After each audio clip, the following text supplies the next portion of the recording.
Minha gente, muito bom dia a todos. Fiquem bastante à vontade. Já dá para perceber que é uma casa fraterna, né? Que tem a presença de Jesus, pessoas irmanadas aqui durante muito tempo. E a gente sente isso pela psicosfera da casa. Que Jesus, então, nos abençoe, nos inspire e nos envolva a todos com sua santa e divina paz. Quando Georgina pediu que falasse sobre reforma íntima, agora eu entendi o porquê. Porque reforma íntima não é apenas autoconhecimento. Autoconhecimento é um passo imprescindível para a reforma. Mas reforma é, sobretudo, colocar as mãos à obra. É agir para a nossa própria transformação. E é exatamente este o momento que a casa vive. Um momento de transformação. A casa, enquanto instituição física, é isso que a gente pode ver. E é interessante porque Jesus, em nenhum momento, condenou aquilo que era de origem material. Porque as cadeiras, essa casa que nos acolhe, todos estes recursos são imprescindíveis para o nosso iluminamento, para a nossa iluminação. A grande questão é o que a gente faz desses recursos. Essa instituição que está de portas abertas há mais de 19 anos, é isso? Ela nos acolhe perante as nossas necessidades. Mas a casa não é só isso. Aqui, com os nossos olhos corporais, nós conseguimos ver aquilo que é transitório. Mas o que é permanente, o que é eterno, os nossos olhos corporais não conseguem detectar. E a gente precisa de um sentido diferente do sentido físico, que é um sentido extrasensorial. É o sentido da nossa alma humana, o sentido do espírito imortal que nós somos. Aqui nós estamos no intercâmbio o tempo inteiro, com os nossos benfeitores espirituais, com os nossos mentores, com os nossos irmãos desencarnados, que trabalham conosco, aprendem conosco e querem conosco crescer. Portanto, a casa Renascer da Esperança é um conjunto de esforços. E cada um de nós formamos essa casa. Então, esse momento é um momento decisivo, porque é o esforço conjunto que vai fazer com que esse trabalho continue dando frutos. E por isso é tão importante falar de reforma íntima. Porque se nós não estivermos engajados com o nosso trabalho pessoal, a gente não consegue ajudar ninguém. Se nós não nos ajudarmos primeiro, não nos amarmos primeiro, não querermos primeiro a nossa própria evolução, a gente não consegue espalhar a luz que nós já temos dentro de nós. Então, quando Georgina me sugeriu esse tema, eu pensei numa obra de Santa Teresa d'Ávila, que é uma das suas obras-primas, As Moradas do Castelo Interior. E daí o título do tema. Ela compara a alma humana a um castelo. E é interessante como ela repete Jesus. Jesus, quando caminhava por Jerusalém, antes de chamar os seus apóstolos, ele foi interceptado por Hanã, que era um doutor da lei, um fariseu. E aí, chamado, ele pergunta: o que fazes aqui na cidade, Galileu? E Jesus responde: eu vim fundar o reino de Deus sobre a terra. E Hanã acha aquela pergunta eivada de soberba. Mas quem pensa que sois? A ponto de fundar o reino de Deus? És um ministro de Deus? Porque o reino de Deus é obra divina no coração dos homens. E é exatamente isso que Santa Teresa diz. Ela diz que nós já temos um castelo interior, mas às vezes é a gente que não quer devassar e descobrir o castelo que há em nós. Aí a gente busca do lado de fora, seja nos afetos que a gente conquista, nos bens materiais, em ter, e se preocupa nesse castelo brilhante, diamantino, que faz parte do nosso ser. E Jesus já compreendia isso, a ponto dele nos estimular para esse olhar para dentro. Mas a gente só consegue olhar para dentro se a gente achar que aqui dentro há um recurso valioso. E aí, a tarefa de autoconhecimento e reforma íntima, ela esbarra num primeiro entrave. Eu preciso me amar. Eu preciso me reconhecer valioso. Não pelo que os outros dizem, não pelo falso valor que os outros me atribuem, seja para bom, seja para ruim. Porque nem sempre quando a gente é aplaudido lá fora, a gente está no caminho certo. Às vezes a gente está falindo moralmente e as pessoas estão nos ovacionando. Então, a opinião externa, ela é necessária, porque nós vivemos numa sociedade, olha o exemplo aqui, uma coletividade fraterna. Mas a opinião externa tem que passar pelo meu crivo, por aquilo que eu acredito, aquilo que eu quero, aquilo que me faz feliz. E ainda que os outros julguem que o que eu escolho não é bom ou não os interessa, para mim o é, porque para mim causa segurança e felicidade. E é sobre isso que ela vai falar sobre essa obra. E aí ela vai dizer que o nosso castelo interior, ele é cheio de moradas. E essas moradas a gente vai descobrindo ao longo que a gente vai amadurecendo. Mas esse amadurecimento não é o passar dos anos. Quantas vezes a gente vê os anos se passarem e a gente cometendo os velhos equívocos? Esse amadurecimento tem a ver com reflexão íntima, com aproveitar as situações da vida para que a gente possa crescer com elas. Aproveitar o trabalho no renascer da esperança para ser uma pessoa mais solidária, mais caridosa, para amar mais, para corrigir os meus defeitos. É por isso que a gente está aqui junto. Aqui nós somos alunos e professores ao mesmo tempo. Porque enquanto uns de nós já evoluímos mais nas questões da paciência e da compreensão, os outros são mais disciplinados, são mais alegres, tratam os outros de uma forma mais cordial, mais amorosa. Então a gente vai aprendendo com todos ao mesmo tempo.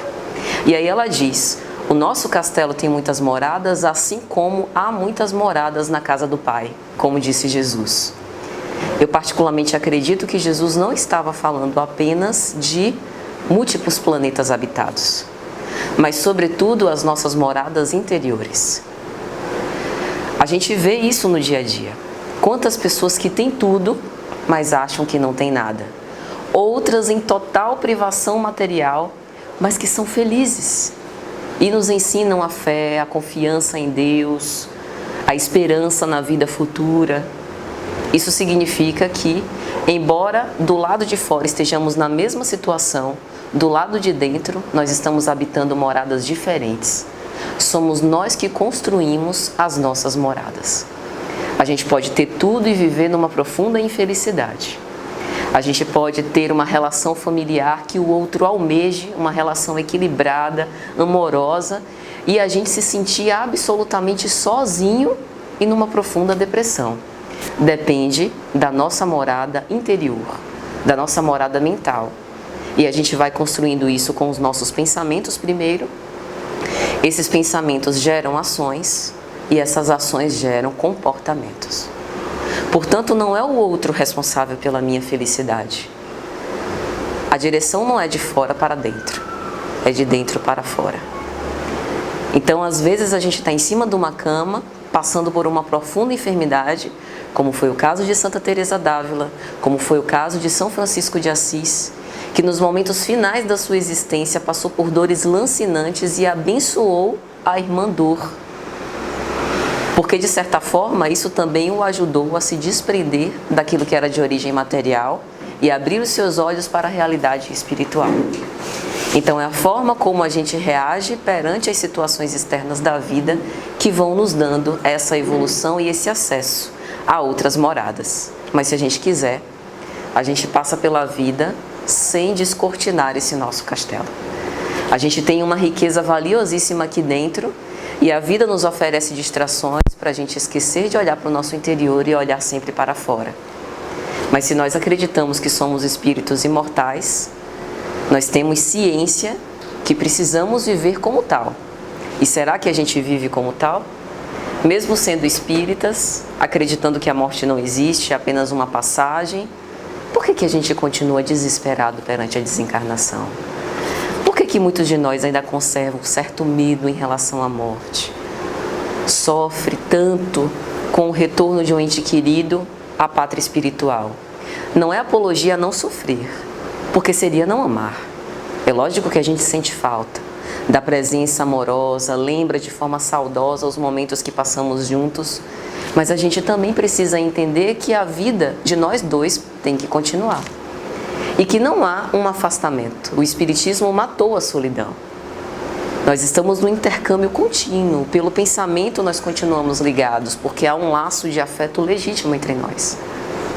Então é sobre tudo isso que a gente vai falar. Nessa primeira parte, a gente deve ir até por volta de 10 horas, aí a gente faz um intervalo, depois a gente retorna. Então, para começar, vamos falar só um pouco sobre Santa Teresa d'Ávila. Ela foi uma monja carmelita do século XVI, nascida na Espanha. Ela era uma moça como todas nós aqui. Ela não tinha nenhum privilégio, ela não nasceu santa. Nenhum santo nasceu santo. Fez-se. Ela passou por todas as turbulações da adolescência. Ela era uma moça encarnada, então tinha as emoções, tinha os desejos, se apaixonou. Mas ela tinha uma profunda conexão espiritual. Ela acreditava na vida eterna, embora católica. Ela acreditava na vida eterna e, enquanto criança, por volta de 7 anos de idade, ela brincava de fundar mosteiros. E, desde sempre, ela teve essa inclinação. Então, quando foi por volta dos seus 16 anos, o pai, percebendo que Teresa de Jesus, ou Santa Teresa d'Ávila mais tarde, provavelmente, por ser órfã de mãe, se perderia no mundo, decide colocar ela dentro de um convento. E ela vai. Mas ela não tinha efetivamente nenhuma ligação mais próxima com a religião. Veja a diferença. Ela era uma pessoa que tinha uma profunda religiosidade. E isso foi muito importante para ela, porque ela não transformou o seu exercício de monja em uma atitude exterior, como a gente vê muito por aí. Às vezes dentro até da doutrina espírita. A gente busca os centros pela prática de se reunir sempre naquele horário, busca muitas vezes a fluidoterapia e os outros tratamentos espirituais, mas sem um envolvimento profundo, íntimo com a causa. Ela tinha esse envolvimento profundo e íntimo. E então, ela começa a sua estada nos monges, no mosteiro, das Carmelitas, e começa a se aproximar dessa religiosidade muito aos poucos. Mas tinha as coisas com as quais ela não concordava. Em especial no convento que ela vivia, havia uma grande discrepância material. Aquelas monjas que tinham dinheiro viviam numa situação mais abastada, tinham inclusive servos para as tratar, e outras, que eram de origem pobre, às vezes não tinham nem o que comer. E aquilo a incomodava. Porque, repetindo Jesus, ela acreditava que nem todos aqueles que dizem Senhor, Senhor, entrarão no reino dos céus, mas aqueles que fazem uma junção da teoria com a prática. E aí ela olhava para aquela situação e dizia: como é que essas pessoas que dizem amar a Deus, que dizem seguir o Cristo, estão aqui, veem as outras passando fome e deixam para si mesmas aquilo que de melhor possa existir para se tratar? Ela não conseguia entender isso. E aos 40 anos, ela tem um diálogo com Cristo. Ela estava contrita, orando perante a imagem de Jesus crucificado e começa a confabular com Cristo. Senhor, eu te vejo tão triste, com essas chagas, crucificado pela crueldade humana. Por que, Senhor, conservas essa tristeza? E vai dizer ela na obra que o Cristo respondeu para ela, psiquicamente, espiritualmente ou não. O fato é que ele disse: Teresa, eu me sinto triste porque me faltam mãos amorosas para serem colocadas em serviço. Porque passados tantos anos da minha crucificação, os homens continuam repetindo os velhos equívocos, mesmo numa instituição que deveria estar voltada para as coisas de interesse espiritual. E eu preciso da tua ajuda, Teresa. E ela recebe o convite. Veja, um convite que também é um nosso convite. Não precisa que o Cristo venha pessoalmente falar conosco, de uma forma frontal, como ele apareceu a Paulo de Tarso na estrada de Damasco, como ele apareceu nesse exemplo no caso de Teresa. Mas às vezes o chamamento do Cristo é através de um filho ingrato em relação ao qual nós somos convidados a amar. Em relação àqueles que nós amamos muito, mas que não entendem o que a gente faz pelo bem deles. Vão entender mais tarde. E dói amar não sendo reconhecido. Dói. mas este é o amor cristão. O Cristo, quando veio, entregou-se sem se preocupar com o que nós tínhamos a dar. Porque se a gente for colocar na balança, o que a gente tinha a oferecer a Jesus? Ele vem, qual Messias generoso, doar tudo que tem, até chegar ao extremo de doar a própria vida, o próprio sangue, podendo acabar com aquela situação, elucidar as pessoas de uma forma mais direta, mas em momento algum ele quis violentar o nosso tempo.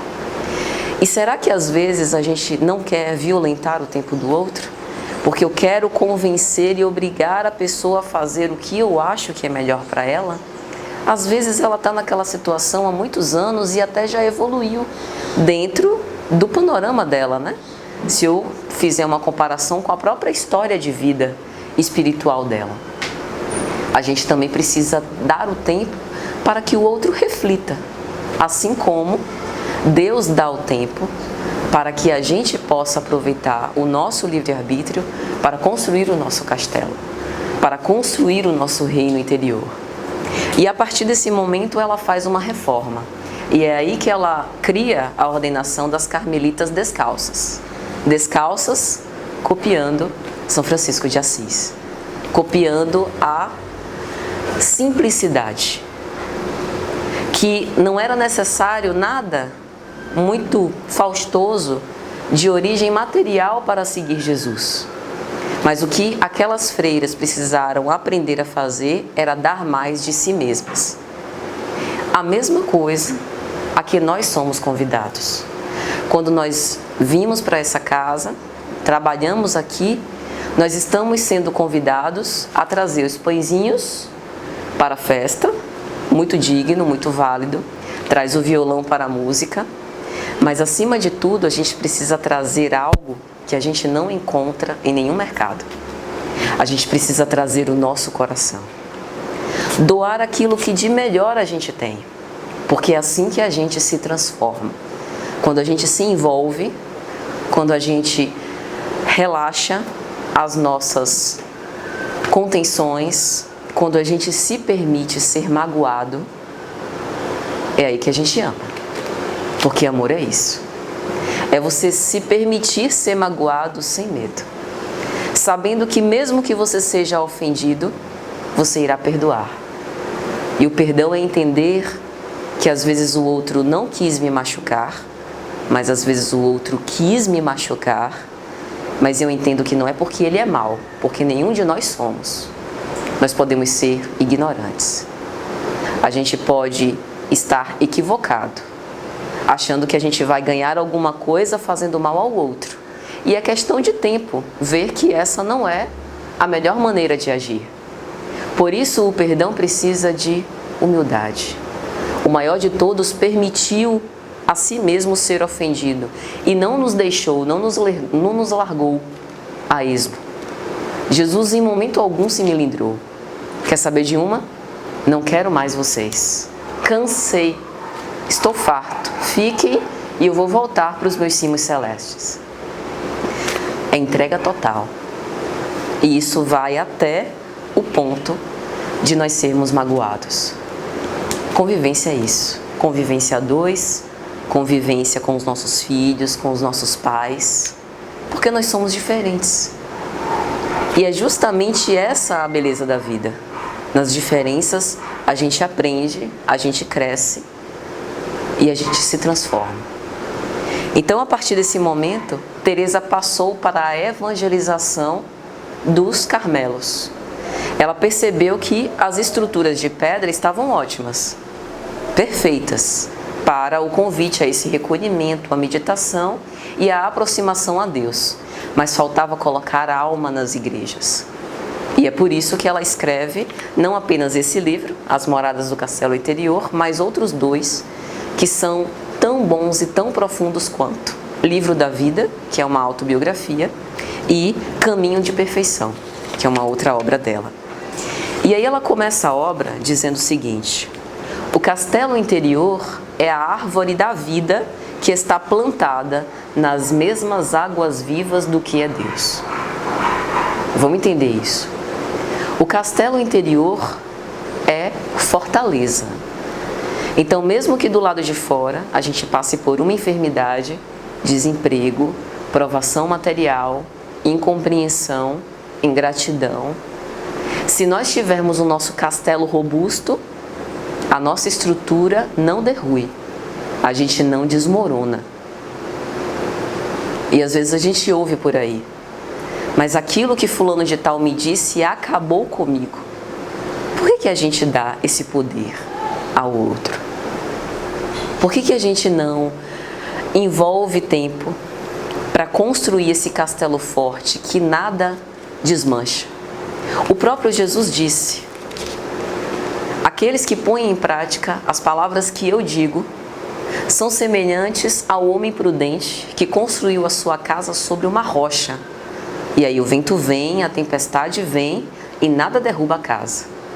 Mas aquele imprudente que não faz aquilo que eu digo, que não põe essas palavras em prática, é semelhante a um homem insensato que constrói a sua casa sobre areia. E aí a gente se pergunta, nós estamos construindo o nosso castelo sobre aquilo que é vão, sobre a areia ou sobre a rocha? Eu construo o meu sentimento de amor por mim mesma, por aquilo que os outros me dizem, fazendo sempre a vontade dos outros para agradar, ou eu faço de acordo com o que eu acho que vai ser melhor para mim? Isso vai demandar escolha. Escolher é decidir abraçar algo e desprezar outro caminho, necessariamente. Quando a gente escolhe, a gente precisa optar por algo em detrimento de outro. Será que nós estamos construindo a nossa fortaleza nos bens que passam, nos afetos? Porque a gente tem situações em que a gente se relaciona, né? Tem relações familiares. Então hoje eu sou mãe de Adriana, vamos supor, né? Sou filha de Maria, sou esposa de José. Mas isso é transitório. Mas se eu crio um apego, o meu filho, a minha mãe, o meu marido, e esqueço, às vezes, de mim mesma, esqueço da família universal que está aí, para que eu possa exercer esse sentimento de solidariedade, eu estou erigindo a minha casa sobre uma areia que o tempo desfaz. Então é por isso que a gente precisa pensar sobre esse castelo. Um castelo também que nos nutre. Por isso ela diz que o castelo é semelhante a uma árvore da vida. É onde a gente vai aurir forças para continuar lutando. E aí, quando Santa Teresa d'Ávila começa a escrever o seu livro, a gente vê que ela está falando de experiências pessoais, experiências que ela tem em relação ao divino, assim como Jesus narrou para nós as experiências que ele teve. No Sermão da Montanha, quando Jesus fala das bem-aventuranças, bem-aventurados os pobres pelo Espírito, porque é deles o reino dos céus, ele não estava fazendo apenas um discurso bonito. Ele estava narrando as experiências que ele tinha como Cristo daquilo que é ser feliz. Ele estava dizendo, você acha a sua vida muito boa e acha que você é suficientemente feliz? Você não viu nada. Eu vou te dizer o que é verdadeira felicidade. Aquela felicidade que dá uma serenidade imperturbável, que nada pode atrapalhar. Aquela felicidade que não passa, e ela começa com a humildade. E é exatamente sobre este mesmo ponto que Teresa também começa a dizer. Para que eu possa me transformar, fazer a minha reforma, olhar para dentro desse castelo interior, eu preciso primeiro ter humildade. Eu preciso primeiro entender que aquilo com o que eu vou me defrontar nem sempre será algo agradável. Porque dentro de nós temos muitas qualidades. Nós temos virtudes que já conseguimos desenvolver. Mas também nós temos as sombras, aquilo que a gente pretende esconder. Mas se a gente esconde isso de nós, como é que a gente pode melhorar aquilo que é desconhecido? É por isso que a reforma íntima passa primeiro pelo autoconhecimento. Eu preciso colocar luz no meu interior para entender o que se passa aqui por dentro. Mas não vai adiantar seminário espírita, palestra, livro edificante, psicoterapia, meditação, reflexão íntima, se eu não aproveito tudo isso para poder colocar as minhas mãos em obra. Tudo isso são recursos ótimos, inclusive a parte da psicoterapia também, porque nós somos espíritos imortais, mas nós temos demandas emocionais que são demandas da nossa alma, que a gente também precisa equacionar, que às vezes não é coisa de outras vidas, é dessa mesmo. É a forma que a gente desenvolve de elaborar aquilo que acontece conosco. São crenças limitantes que a gente tem. Porque, por exemplo, ocorreu uma determinada situação, vamos supor, a primeira vez que eu fui chamada a falar em público, eu fui alvo de um grande constrangimento. E aí eu crio a crença que todas as vezes que eu for chamada a público vai acontecer exatamente a mesma coisa. Lá no passado eu tenho um trauma infantil em relação ao qual eu não consegui superar. E esse trauma acaba afetando todos os meus relacionamentos que eu vou criando já na minha vida adulta. Então a gente também precisa tratar essas demandas emocionais para poder se perdoar, para poder se amar e para poder construir relações mais saudáveis. E aí ela começa a falar sobre essas moradas e a ideia central é que no fundo, bem no meio desse castelo, existe um rei, que ela chama de majestade. E essa majestade nos governa. Veja como Teresa repete aquilo que outros autores já dizem. Joana de Ângeles chama esse rei ou majestade interior de self, da nossa unidade, que é o mesmo self da psicologia junguiana. O self é um sentido de inteiro, daquilo que representa quem eu sou, eu mesma. Não é a perfeição. Jung detestava o termo perfeição, mas o self está no sentido de inteireza. Eu me aceito e me entendo como eu sou por inteiro, o pacote completo, com as imperfeições e também com as qualidades. Adenauer Novaes, no livro Psicologia do Espírito, chama esse self de Deus interno. No nosso interior há um Deus interno, uma consciência espiritual que nos dirige. Somos nós, almas imortais, almas criadas à imagem e semelhança do próprio Deus. Então é por isso que a nossa essência não pode ser obscura, não pode ser maldosa, não pode ser perversa. A nossa essência é divina, é cristalina, e por isso ela faz essa metáfora do nosso castelo interior com um diamante, porque o diamante é forte, inquebrantável e cristalino. Mas por que quando a gente olha para o nosso interior, a gente não vê esse interior translúcido? Por que quando a gente olha para dentro, a gente ainda percebe algumas sombras, alguns pontos obscuros? Porque a gente precisa fazer uma lapidação. O nosso trabalho não é exatamente construir o castelo, mas é lapidá-lo a ponto de que a sua estrutura possa reluzir a luz interna que já está aqui. E essa lapidação é feita através dessa nossa transformação moral. Observar as nossas más tendências, os nossos desejos de reparação, observar as nossas más inclinações, aquilo que a gente faz que tem certeza que não está certo, mas acha, veja bem, acha que não tem força suficiente para superar. Às vezes a gente subestima a nossa capacidade de mudança. Deixa para depois, às vezes porque elege outras prioridades, mas ninguém pode fazer esse serviço por nós, nem Jesus. Poder para isso ele tem. Mas onde é o nosso livre-arbítrio? Onde é o nosso mérito? Se ele nos transformasse à força.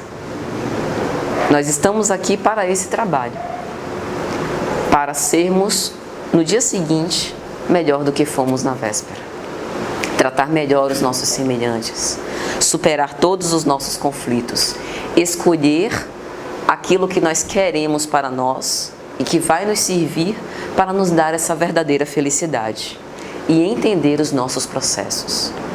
Entender que eu não posso ter passado centenas de anos com o mesmo equívoco e de uma hora para toda me tornar um santo. Nem com Teresa aconteceu assim. Com São Francisco não aconteceu assim. É um processo que demanda um tempo. Nós temos o nosso próprio tempo. E os outros também. Veja que quando eu entendo os meus processos, eu ajo de uma forma mais humana com o outro. Porque eu entendo a dor do outro. Quer ver um exemplo? Eu tenho uma amiga que ela perdeu o pai e ela tinha uma ligação muito forte com o pai.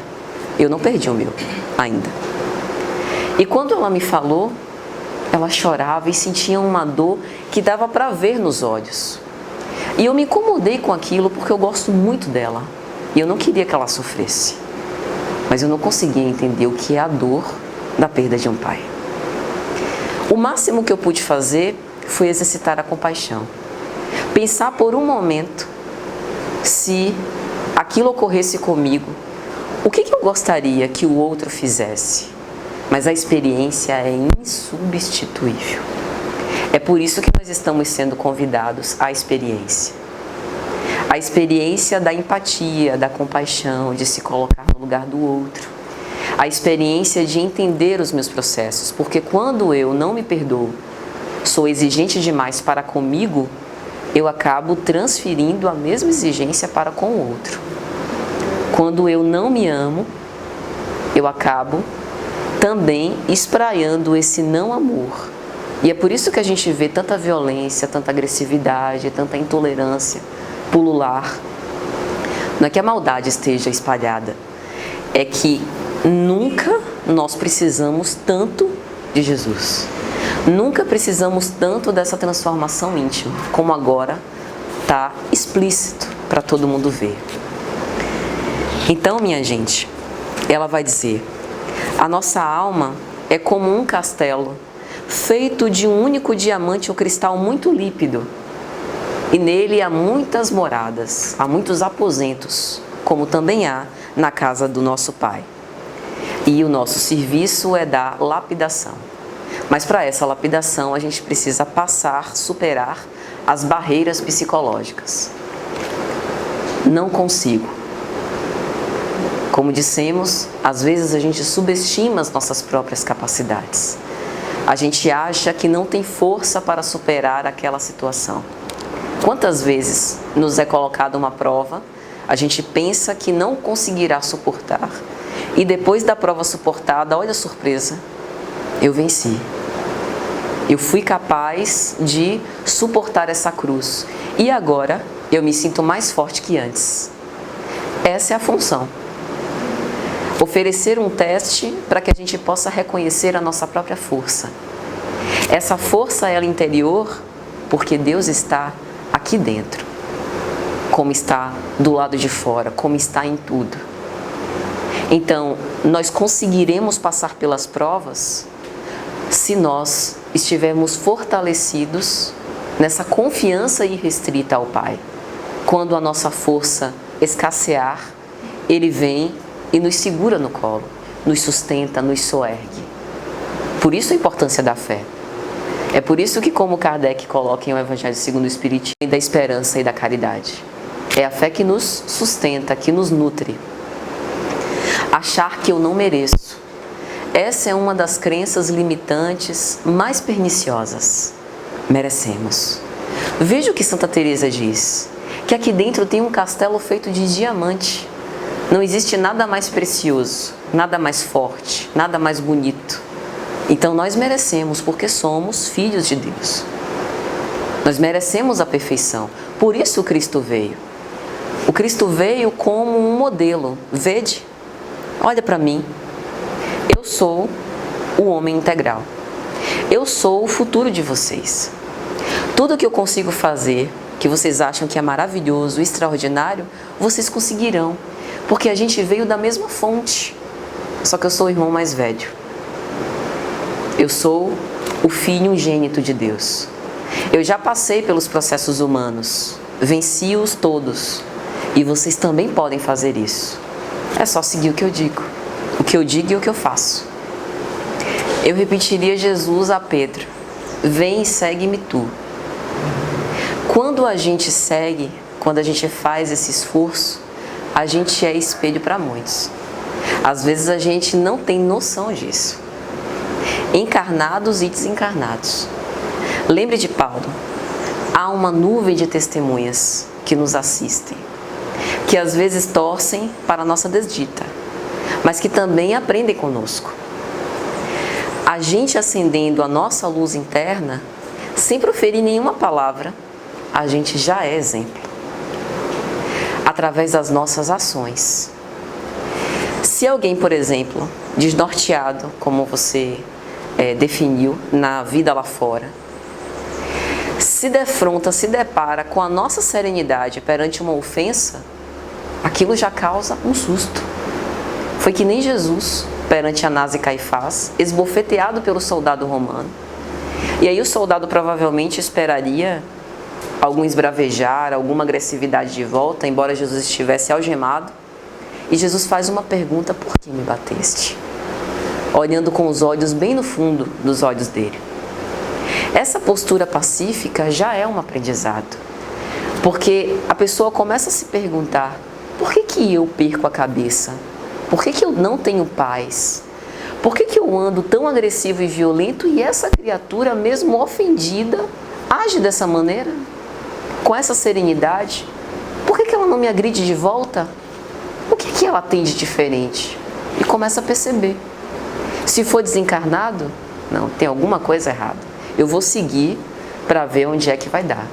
E aí começa a ver que a gente vigia os pensamentos, que quando a gente passa pelas dores que todo mundo passa, ao invés de se desequilibrar, a gente recorre à oração, que a gente busca o medicamento nos centros espíritas, nas nossas meditações, nas preces, que ao invés da gente estar perdendo o nosso tempo com coisas fúteis, a gente pega o nosso tempo e vai se dedicar a uma leitura edificante para nos dar força. Então essa fé deve ser boa mesmo, porque essa fé gera uma transformação. Veja que Jesus não quis mudar o mundo. Ele poderia ter escolhido os grandes centros, as grandes cidades, abarrotadas de pessoas. Ele escolhe uma cidade menor do que o Nordeste de Amaralina, com pessoas muito simples. Ele não perguntou quais são as habilidades e competências que você, enquanto meu apóstolo, tem, que nem quando a gente faz uma entrevista de emprego. O que vocês podem dar para mim? Ele não perguntou isso. Ele queria pessoas dispostas a servir, antes até que elas soubessem o que ele tinha para dar. Vem e segue-me. Vem ser pescador de homens. E aí ele percebia essa disposição. E através do trabalho, o quanto que esses apóstolos cresceram. Então, a revolução do Cristo é uma revolução interior, de plantar uma semente e seguir. Então, a gente também não precisa ter essa pretensão de mudar o mundo. É o tempo, o amadurecimento com as experiências e os exemplos uns dos outros que vai promover isso. E é justamente isso que Teresa diz na obra dela. A gente vai criando com o nosso pensamento, através das portas da oração, da meditação naquilo que a gente faz, esse castelo mais robusto que vai repercutir nas nossas ações para a transformação que a gente quer no mundo. Mas, se a gente viver conforme a carne, a gente não vai conseguir desenvolver isso, que é exatamente o que ela trouxe. Vamos entender o que é esse viver conforme a carne, para a gente não demonizar a vida material. Ela diz assim: tudo se limita para nós ao grosseiro engaste ou muralha deste castelo, que são os nossos corpos. Ela vai dizer, o corpo nos limita. Então aqui dentro a gente tem um castelo brilhante, rico, poderoso, mas o corpo oferece-nos uma limitação. Como o apóstolo Paulo dizia, se viverdes conforme a carne, morrereis. Mas, se pelo Espírito mortificardes as obras do corpo, vivereis. Isso não é demonizar o corpo, porque o corpo é santo. O corpo foi um instrumento dado por Deus para que a gente tenha as nossas experiências. mas é entender que o corpo é um símbolo para algo que passa. E acima desse corpo, nós temos uma alma imortal que vive sempre. Isso nos dá força para passar pelas ofensas. Porque a ofensa de alguém que nos atinge agora é uma questão transitória. É apenas uma questão de tempo. Como é uma questão de tempo, tudo de origem material. Amanhã, essa pessoa pode ter uma outra experiência. A vida pode mudar ela de lugar. E ela pode passar, por exemplo, por uma aflição, onde ela vai pensar melhor sobre essa ação que ela teve neste momento. Então, cumpre a gente perguntar: por que a gente ainda não vive como espírito imortal? Por que a gente ainda se apega a coisas tão pequenas do nosso dia a dia e não coloca os nossos olhos, né, para essa infinitude de possibilidades que vão nos descortinar? Como Chico dizia, né? Tudo passa. Emmanuel diz, né, a ele: Chico, anota essa frase e coloca na sua cabeceira. Tudo passa. Aí quando ele passava pelas humilhações, veja, aquela alma abnegada que passava às vezes 16, 18 horas entre psicografia, atendimento às pessoas aflitas que iam lhe buscar, né?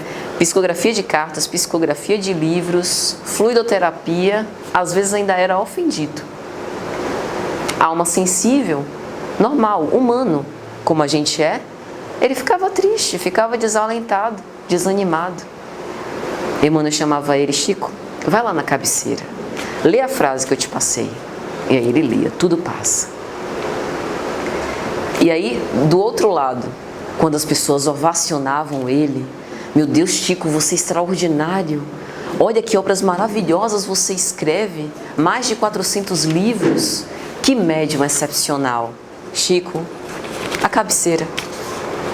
E aí ele lia: tudo passa. Nem se amofinar, nem se envaidecer, nem a depressão, nem a soberba. O equilíbrio sempre, porque tudo isso são situações transitórias. O mundo vai nos oferecer essas distrações, mas somos nós que precisamos parar um tempo. Peraí, agora eu preciso de um tempo para mim, o tempo para esse recolhimento, para essa reflexão, para ajustar esse equilíbrio. O tempo inteiro a gente vai passar por essa dinâmica. Psicologicamente, o nosso mundo emocional funciona de forma dinâmica, né? Em alguns momentos a gente está mais alegre, quase eufórico. Em outros momentos a gente está mais tristinho, mais melancólico. Isso é saudável, saudável. Mas o que a gente precisa é o tempo inteiro estar atento a essa necessidade de reequilíbrio e de harmonia íntima. E aí, Teresa vai dizer: a primeira morada do castelo, o primeiro nível mais básico dessa consciência interna, só pode ser atingido por uma porta, a porta da oração. Aí ela vai dizer: oração não são palavras repetidas. A mesma coisa que Kardec escreve no Evangelho segundo o Espiritismo. A oração, ela vai definir, é um íntimo diálogo de amor. A oração, ela tem que ser acompanhada da meditação. Não entenda a meditação como aquela postura, por exemplo, que a gente vê na yoga, o que é muito bom, mas não entenda a meditação como um passo a passo específico, né? Como um regulamento, um conjunto de etapas a serem cumpridas. Meditação no sentido de reflexão íntima, de conexão verdadeira, da gente deixar passar no nosso pensamento qualquer distração e manter-se presente fazendo exatamente aquilo. Porque no nosso dia a dia, a gente está almoçando e está pensando no trabalho. A gente está com nossos filhos e está pensando na atividade no centro. Está na atividade do centro e está pensando em casa. Já repararam que quase nunca a gente está nesse momento presente? Isso também é fruto dessa sociedade que a gente vive. Sociedade acelerada, muita informação, tem que dar conta de tudo. Instagram, Facebook, TV, internet. Calma. Cada coisa ao seu tempo. E aí, quando a gente consegue esse clima reflexivo e íntimo, a gente consegue se conectar com o nosso interior. Essa é a função da oração. É essa a porta. E veja que é uma porta acessível para todos. Não precisa saber ler, não precisa saber rezar, basta buscar o nosso próprio recolhimento, da forma como a gente quiser, com música, sem música, com silêncio ou não, em qualquer lugar, não precisa estar no centro, em qualquer lugar a gente pode buscar isso. E aí, gente, na segunda parte, então, a gente continua a falar sobre essas moradas no nosso castelo.